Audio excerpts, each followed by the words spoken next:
This feeling that I've been living by for the last 20 years is actually guilt. I didn't know it was guilt because it just feels like me. And all of a sudden, as you start becoming conscious of it, you're beginning to objectify your subjective self. You're pulling out of those programs, and nobody likes to do that because it's uncomfortable. They'd rather turn on their cell phone, start texting, get on the internet, watch TV to distract them from that moment. And that is what they have to move through in order to get to their own personal freedom. So the first step is becoming conscious.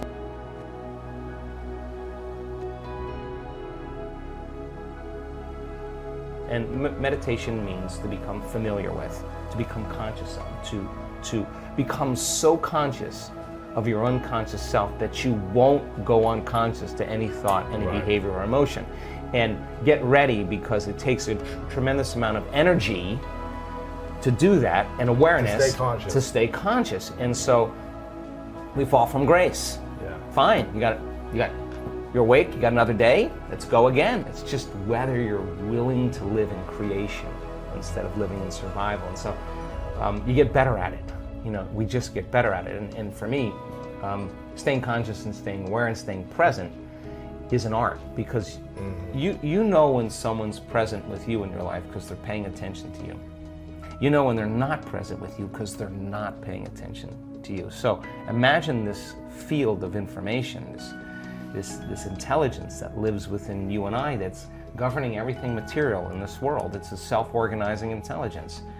You have access to it, so you better get present with it as well as you can get present with anything else. And just because you can't see it doesn't mean it doesn't exist. That realm you can't experience with your senses. You can only experience with your awareness.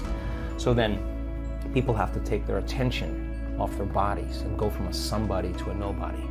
Take their attention off the people in their life and go from that they identify with, and go from a someone to a no one. Take their attention off the things in their life, their cell phone, their computer, their car, and go from something to nothing. Take their attention off where they sleep, where they work, where they're sitting, and go from somewhere to nowhere.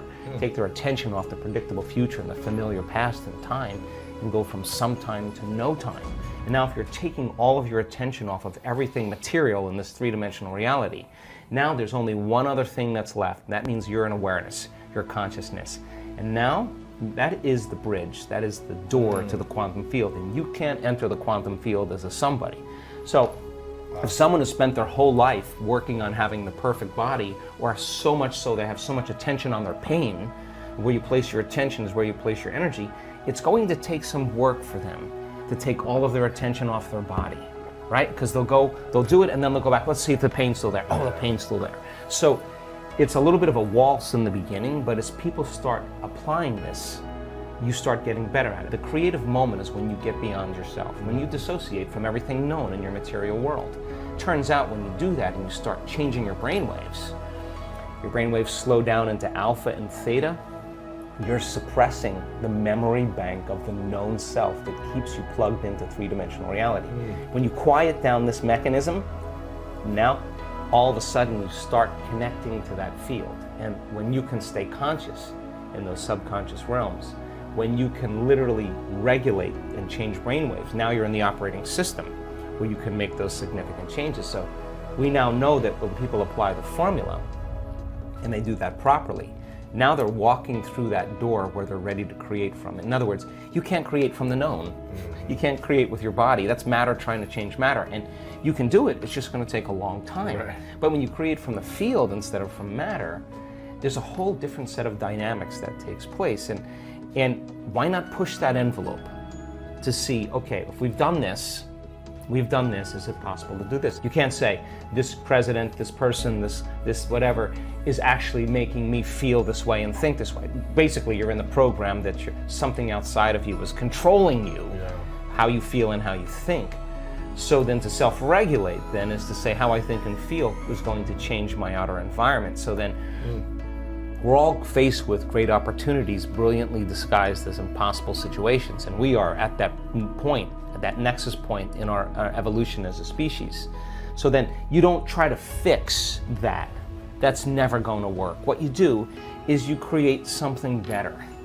And then everybody just naturally just leaves that and goes here. Now, it used to be some people would just come here and the majority would stay here because they're clinging to what they've been programmed or believe in. But now, because of information, everybody's like, that's not going to work. I already know it's not going to work, and I don't care what anybody says. This is working for me.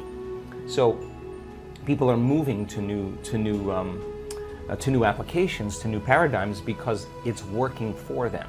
So as long as we don't emotionally react to the breakdown that's happening currently in the world, and chaos is just unpredictable order, you know, as things move towards disorder, the novelty that's being created is literally chaos. Because the known and everything staying the same is order.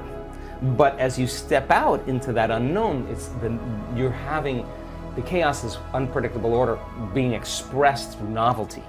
And we have to be able to learn how to take that disorder and with the application of brain and heart coherence, create more order. So you can't just say, hey, I'm standing up for peace, and and being miserable with your coworker. You don't get to talk about peace until you're the living prayer of peace. Not just, we know crime rates go down and violence goes down when there's peace projects in communities where there's meditation on peace. But when those peace gathering projects end, you see that crime and violence and everything returns back to the same level. So it's not enough to just think it. We got to demonstrate it. So if I'm demonstrating peace and you're demonstrating peace, somebody else, because of mirror neurons, is going to go, wow, that person's unpredictable. Wow, they're different. It's given me permission to do the same. So I think that ultimately moving into that state of being, as human beings, and creating unity, that you keep watching so many programs on television that talk you into prejudice, that talk you into separation, that talk you into fear, that talk you into violence, that talk you into war, deceit, negativity.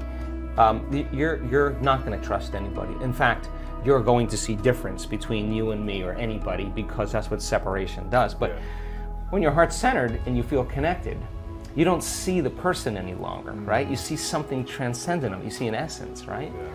And I think if you do that really well, that kind of emergence of a new consciousness that's less dependent on all of those outer things is really difficult to control. And if you want to control a community, control their emotions and control them in survival. Right. When you overcome your emotions, you can see the hidden meaning behind all things. And when everybody's looking this way, you may be looking that way, because you understand, look, you've just overcome your fear. You've just overcome your hostility and anger. You've overcome the program of whatever it is. I swear to you, you are going to be able to connect people, and that then is the hope of the future. That's why I'm hopeful of the future, because I think that all of this that's happening in a world right now where more things are happening in a shorter amount of time. I mean, if you're alive in this world and you haven't been experiencing the quickening, I said to someone the other day, the day where you end your day and feel complete because you finished all your work, you'll never have that. There's always more emails and more things to check, right? So the demand has pressed us into this crazy realm of multitasking, and I think that you start shifting. Where you place your attention is where you place your energy. So if you're shifting your attention all over the board, your energy is scattered. So then when you start disconnecting from everybody, your boss, your coworker, the news, your cell phone, your computer, and you start going this way, I think it's into the present moment. Then if where you place your attention is where you place your energy, and you're truly in the present moment, you got a lot of energy to execute. You got a lot of energy to use, and you want to be able to do that eyes open. That's why people's dreams don't happen, because too scattered. There's no look. If you keep putting your attention on some future experience that you are imagining with your mind, your body's going to follow your mind right there, because that's where your energy is. But if you're putting your attention on everything known in your life, the shower, the coffee maker, the toilet, and your body's following your mind every day to the known. But we want your body to follow your mind to the unknown, right? Enough people get to doing that, and you could do better in creating things in your life. That we see this. Wealthy people in our work that have focused on wealth. Some of them living in the back seat of their car. Some of them bankrupt that now have multi-million-dollar companies. What do you think they want to do with that money? They want to give it away. Yeah, give back. Let me tell you why. Not because of any other reason, is that they now know that they could create more. Right. Well, why, if you're abundant, why? Abundance to me has changed. Abundance means I have more than I need, like way more than I need. So if I have way more than I need, and I know how to create it, then take it. I'll create more of it. So now you're no longer holding on in scarcity. You're making a difference. So wealthy people that have created a lot of wealth in this work, they want to give back. They want to make a difference. And I think that that's how we're innately wired. I think we're all innately wired to care for one another, to make a difference. In the living organism, our community, we heal one another. That's what we do. Right. We inform one another. We encourage one another. We support one another. We shine for one another, not to outshine another person, to shine to show them that they can shine, and that to me is super healthy. So then I'm applauding your success because I want you to succeed, because you're telling me that if you can do it, I can do it.